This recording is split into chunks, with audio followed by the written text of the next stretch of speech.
Bom dia, seguidores do meu canal, meus queridos irmãos e irmãs. Estamos aqui para a gravação de mais um episódio e gostaria de solicitar a todos vocês que, tanto quanto possível, opinassem, né, sobre esse canal, sobre os episódios, sobre os temas, não é? Estamos tendo uma receptividade muito grande, muitas visualizações, muitas inscrições, muitos likes e alguns likes negativos, né? Com a mãozinha para baixo, que é absolutamente natural, nem todo mundo precisa gostar, né? Aliás, dizia o grande dramaturgo Nelson Rodrigues que toda unanimidade é burra, né? E nós não podemos ter a pretensão, né, de agradar a todos. Mas para essas pessoas que botam também a mãozinha para baixo, eu gostaria de solicitar a crítica, né? Por que elas não gostaram? Porque nós estamos ainda muito verdes, nós estamos engatinhando nessa tarefa, né? Então toda crítica que vier vai ser muito bem-vinda, vai nos auxiliar a aprimorar cada vez mais este canal, não é? Então, no dia de hoje a gente vai falar sobre o aborto. Tivemos a inspiração, fomos acordados de madrugada, né, com essa ideia, provavelmente pela espiritualidade superior, para que falássemos sobre o aborto. E a nossa vivência na prática clínica, médica, com relação a algumas pacientes que passaram por esse processo do aborto não espontâneo, mas o aborto provocado, não é? Então, a gente gostaria de, em primeiro lugar, ler uma pergunta do Livro dos Espíritos que fala sobre o aborto, né? Allan Kardec vai perguntar a espiritualidade. Na questão 358, eu boto óculos porque eu sou um médium quadrividente, né? Por 4 olhos mesmo, né? Então preciso do óculos. E tá aqui na questão 358 a pergunta de Kardec: o aborto provocado é um crime, seja qual for a época da concepção? Olha, ele já se preocupava com a época, né? Porque alguns dizem que até 3 meses não é gente, né? Não tem um espírito ali formado, né? Então ele pergunta sobre se seria crime em qualquer época da gestação. E a resposta é: há crime todas as vezes que transgredis a lei de Deus. Uma mãe ou qualquer outra pessoa cometerá crime sempre que tirar a vida de uma criança antes do nascimento, pois estará impedindo uma alma de suportar as provas de que serviria de instrumento o corpo que está se formando. Então essa é a resposta do Livro dos Espíritos, né? Colocando todo aborto como um crime, né, contra a lei divina, porque está se obstaculizando, dificultando a chegada de um espírito à matéria. E é onde nós precisamos passar, segundo, como já dissemos, a questão 132 do Livro dos Espíritos, para que cheguemos à perfeição, para que desenvolvamos todas as potencialidades divinas que jazem latentes na nossa intimidade. Então essa a opinião do Livro dos Espíritos. E se vocês me perguntarem assim: você é contra ou a favor do aborto?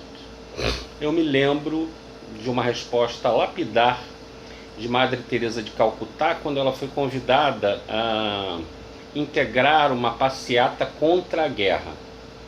E aí perguntaram: a senhora participaria da nossa passeata contra a guerra? E ela respondeu assim: não, meu filho, eu não sou contra nada. Eu não tenho a postura de me colocar contra nada. Mas se vocês mudarem o nome e fizerem uma passeata a favor da paz, então eu participarei naturalmente, sem problema nenhum. Então eu também, se me perguntarem se eu sou contra o aborto, eu vou dizer que eu sou a favor da vida, né? A favor da vida estuante que a gente pode proporcionar naturalmente a esses espíritos, né, que venham até nós.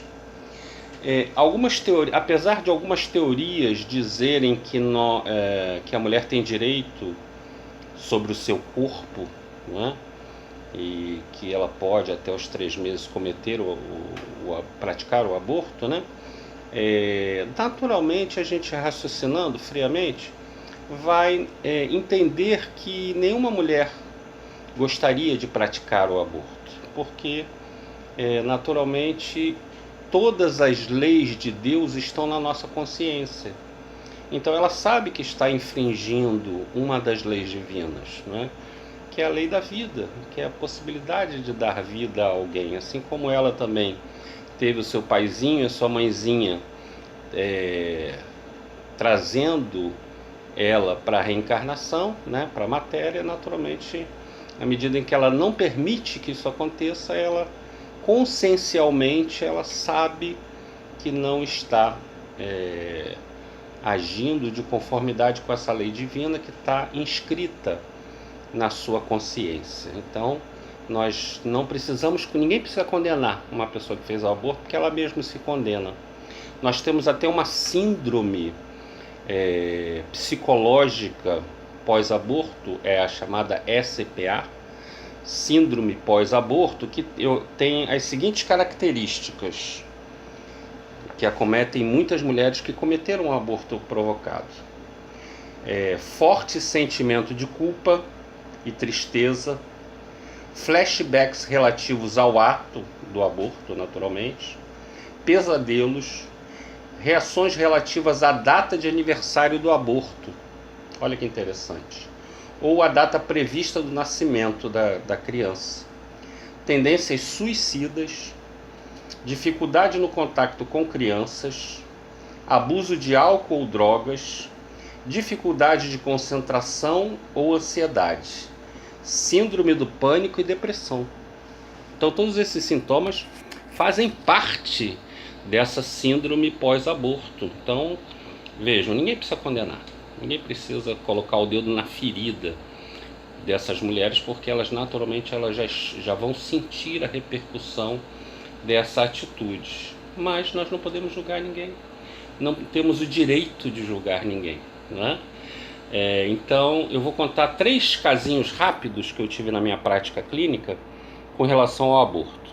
Um deles, uma senhora de 82 anos que me procurou no consultório em Santa Cruz, quando eu tinha consultório em Santa Cruz, e ela me apresentou um exame do seu útero, né?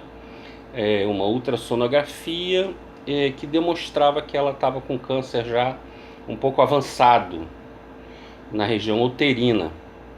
E aí eu fiquei assim, né? Meu Deus, vou ter que dar essa notícia para ela. Ela com 82 anos, não sei como é que ela vai reagir.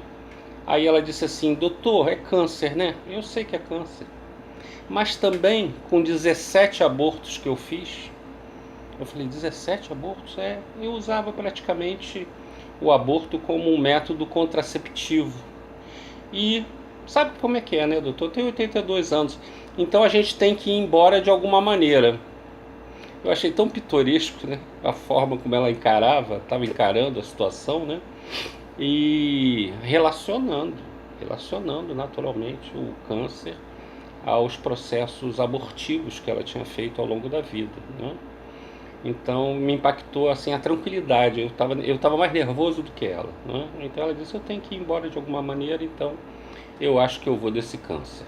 Enfim, a segunda pessoa que eu atendi já no consultório do Valqueire, em Vila Valqueire, ela chegou muito agressiva na primeira consulta, muito agressiva, reclamando da secretária, reclamando do tempo de espera, reclamou do calor, reclamou de tudo. Ela chegou bem agressiva, eu me lembro perfeitamente, chegou de muleta no meu consultório, brigando comigo na primeira vez. E eu, com toda a paciência, disse: mas tudo bem, a senhora senta, a senhora está com a razão, a gente se atrasou, mas o que está acontecendo? Então ela foi me contando a vida dela, e ela disse que fez em anos anteriores ela fez um aborto.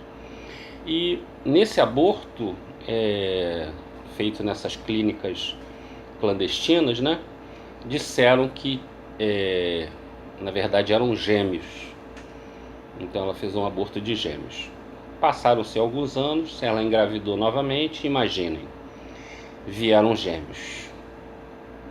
provavelmente os mesmos espíritos que tentaram reencarnar antes vieram numa situação posterior e trouxeram transtornos terríveis para ela, assim, a nível de rebeldia, de cobranças, uso de drogas, enfim, trouxeram durante grande parte da vida dela o ressentimento, a raiva acumulada, a mágoa dela ter feito aquele primeiro aborto, esses 2 filhos, né, esses 2 gêmeos. Então vejam como as consequências são naturais, a gente não precisa condenar ninguém, né?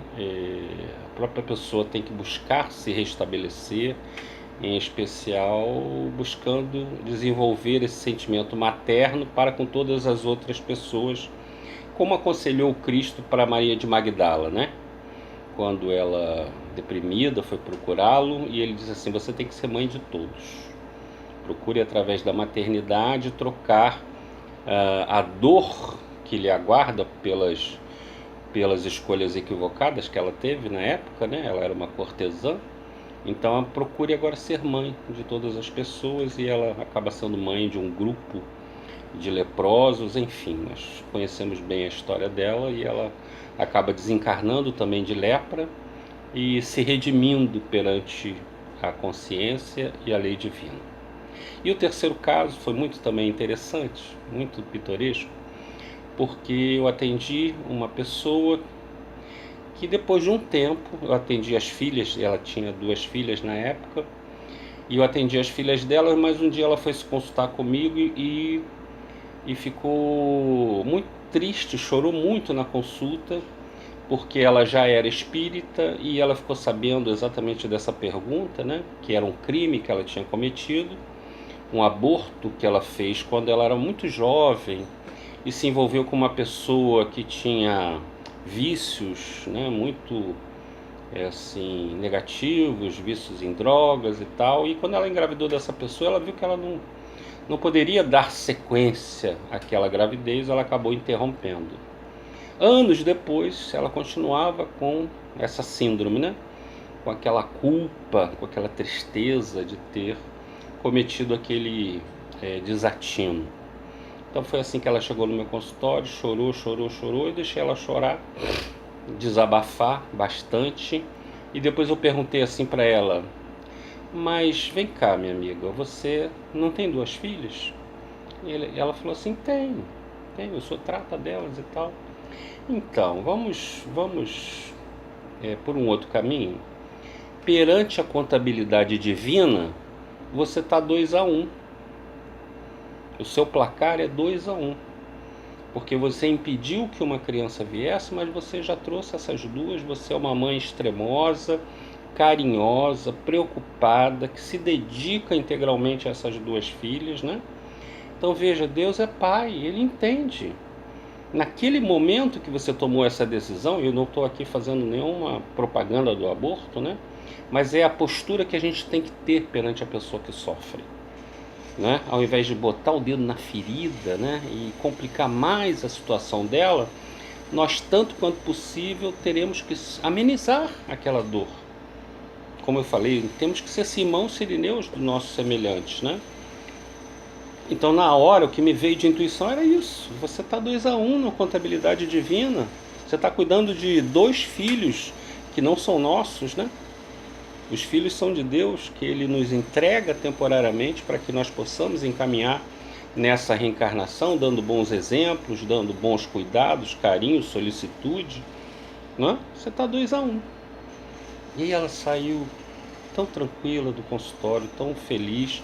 Aquela culpa, aquela carga de culpa diminuiu muito. Passaram-se alguns anos e eu encontrei ela num shopping aqui na Barra, no Barra Square, e aí ela estava grávida. A primeira coisa que eu falei para ela quando a vi aqui no shopping foi: 3-1, hein, minha amiga? 3-1, né? A sua contabilidade divina está melhor. E ela ficou tão feliz, ela abriu um sorriso, já esquecida completamente daquele desatino do passado, né? Canalizando a sua maternidade para os filhos que ela realmente recebeu. Então são esses 3 casos que demonstram que a gente não precisa e não pode, não deve colocar jamais o dedo na ferida das pessoas, aumentando, dizendo, e quando é espírita, né? Alguns espíritas menos conhecedores, assim, você vai ter problema de obsessão, você vai enlouquecer, você vai ter, né? Vai para o umbral, enfim, coisas horrorosas, escabrosas, né? A doutrina espírita é uma doutrina consoladora, não é atemorizadora, não é?